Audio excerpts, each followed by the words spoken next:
Well, what you just heard is a story that says, gee, if we approve this, the oil we get will, in fact, it's some of the filthiest oil on the planet in terms of the way it's produced, but at least it's from Canada, which is a friendlier country than Libya, I will agree, or at least was a week ago.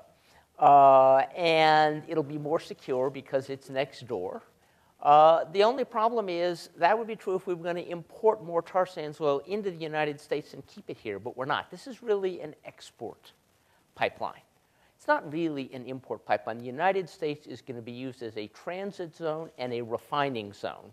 We're going to take the environmental risks, and by building this pipeline, the people who produce this oil, by their own admission, plan to raise gasoline prices and oil prices in the American Midwest, where the tar sands oil currently goes, by sucking more of it into more expensive markets in Latin America and Europe. The fact is, right now, the American Midwest has the cheapest gas in the country.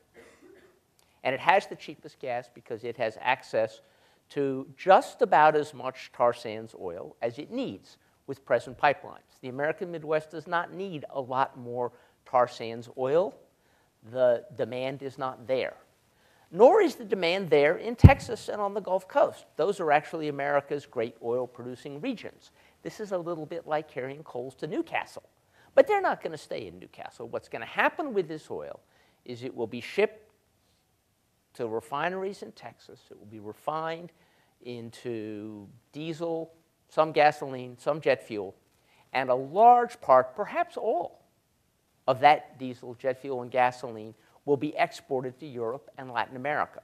The United States will bear the environmental risk. The United States will face higher oil prices. In fact, the State Department estimates that building this pipeline will increase, in the official EIS, which Alex is otherwise going to defend, the official EIS says that America's export bill will go up 1.5%, $6 billion a year, if we build this pipeline, in any of its options. So this is really not what it's being presented as. This is not a way to give America more access to affordable, secure tar sands oil, albeit dirty. That's the story you hear. Yes, it's dirty, but you get these other benefits. We're not going to get these other benefits. The oil companies are going to make larger profits. That's who's going to benefit, because the oil is not going to stay in the United States to bring our prices down.